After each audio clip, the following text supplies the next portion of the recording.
welcome to my channel, Ma'am Shelene Angelos Vlog.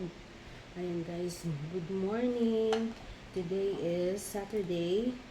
Ayan, ang aga-aga. Maaga pa guys. Kasi na rin ako, maaga na rin akong nagising.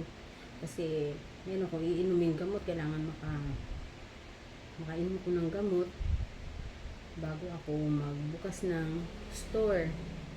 So, ito nga na update na guys dun sa aking laboratory results. Kahapon ko nakuha na ipa-reading ko na rin sa doktor. Ibang doktor naman ito guys. Kasi yung magre-read sa akin, wala naman. Tuesday and Thursday lang yung doktor na yun. So, pwede naman daw sa iba pa-reading. So, ganun na nga. Update ko lang sa inyo yung medyo unti-unting nawawala yung sa sore throat ko. Hindi ko alam kung sore throat o tonsillitis nito. Kasi wala namang binigay na gamot ang doktor sa akin. Ever since nung pag ako nagkaka-sore throat or nito, namamaga yung tonsil ko, usually binibigyan ako antibiotic, pero sabi kong doktor na nung Tuesday, hindi naman daw lahat ng mga sore throat o mga ganun may tonsillitis kailangan ng laging antibiotic. Nadadala din naman daw sa spray ganun. So ganun nga ginawa ko, spray. Pero paggabi, uneasy ako, parang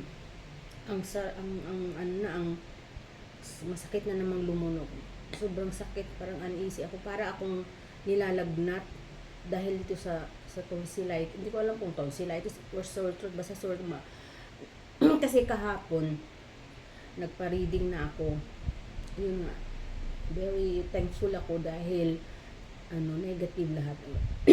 Lahat negative, pati yung sa phlegm ko, negative lahat guys.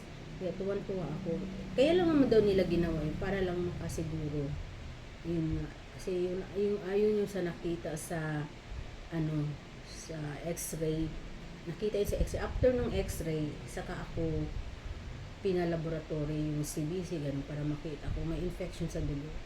Ako naman laging ganun guys, laging walang laging negative ang mga result. Maliban na lamang sa nung ako noon, nung way back 2000, nagkaroon ako ng mild tuberculosis. Mild naman lang yun guys. Hindi talaga, papunta na doon. Pero, yung gamot na ibibigay sa akin ay pang TB. Yun ang sabi sa akin ng doktor. So, mild pa lang. So, tapos na yun. That was long time ago. So, yun nga, nakita nga na may peklat doon sa right lungs ko. Tapos ngayon, tuwan-tuwa sila dahil negative lahat daw ang result sa laboratory ko. Sa CBC, sa yung sa phlegm ko, negative. So, dire-diretso ko lang daw yung mabuti na lang at negative at hindi na itutuloy yung CT scan sa lungs. Yun. Tapos tuloy-tuloy ko lang yung gamot sa ubo. Napansin ko lang itong ubo ko parang matigas na. Pero isang ganun lang ko, lumalabas naman yung phlegm paunti-unti lang. Hindi yung talagang ayoko kasing umubo ng umubo.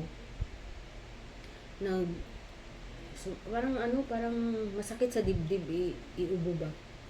Lumalabas naman yung phlegm, pero parang matigas ang ubo ko. Pero lumalabas yung phlegm. So, tama kaya yung gamot. So, sige, na lang natin. Sabihin na natin, yun ang talagang gamot ko. After daw na maubos yung gamot na inom ko, for 7 days, palipasin ko muna ng 2 weeks.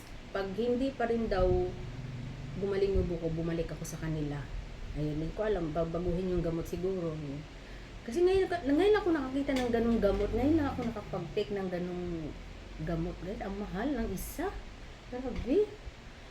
31 pesos ang isang Ngayon ako nakaranas uminom ng ganang gamot. Usually, mga ah, ano ba yun, Solmiox, mga ganon. Naku. So, ngayon, um, umaasa ako na gagaling yung ubo ko. After 2 weeks, hindi na siya. Kasi usually, di ba, yun ang napapansin guys, after ng 7 days na inom ng gamot, parang umuubo ka pa rin. Pero, sabayan lang ng tubig, tapos hanggang sa nawawala na siya. So, sana Lord. Kasi, ako, maalaga naman ako sa sarili ko. Kasi, yun nga sabi ko guys, na ito ang sakit ko, mahina talaga yung lungs ko. So, doon ako concentrate, iniingatan ko na huwag akong sipunin, huwag akong ubuhin. Kaya nga halos dito sa bahay, laging malinis, lagi kong tinatanggal yung alikabok kasi yun ang nakatrigger sa akin din, yung mga alikabok, kaya sa labas alikabok. Meron pa nga baka daw ako nahawa. Viral causes ang wala akong ibang yung ang cause ng ubo ko is viral guys, viral causes na kung saan ba ako nakatabi ba ako, basta yung mga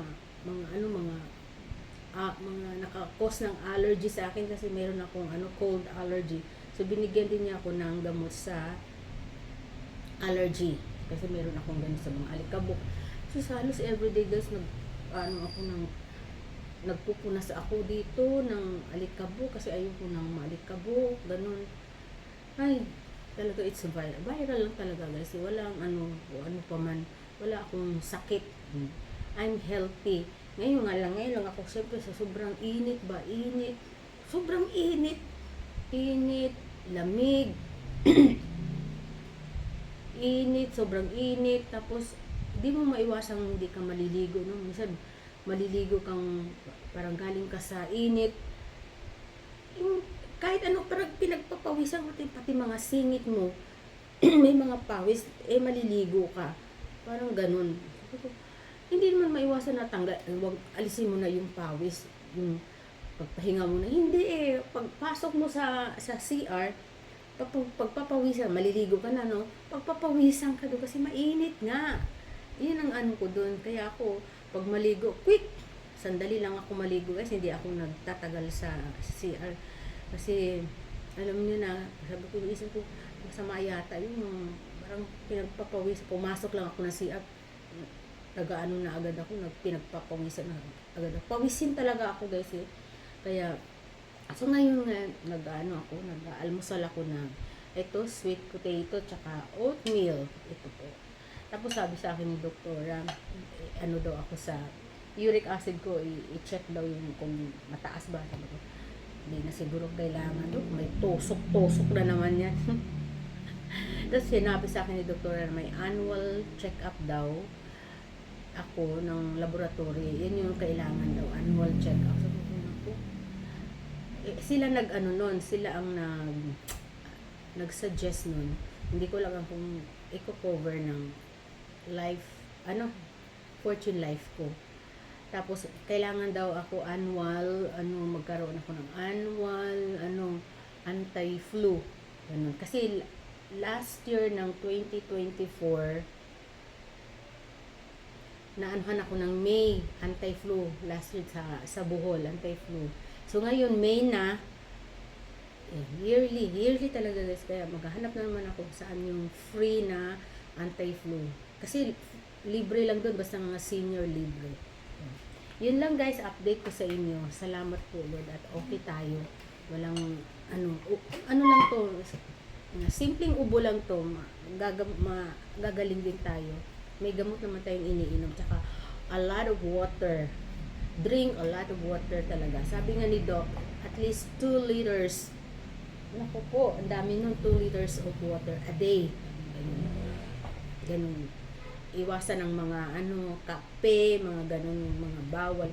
More on gulay para daw, kung ayaw ko daw magpa-check sa sa uric acid ko, sa uric,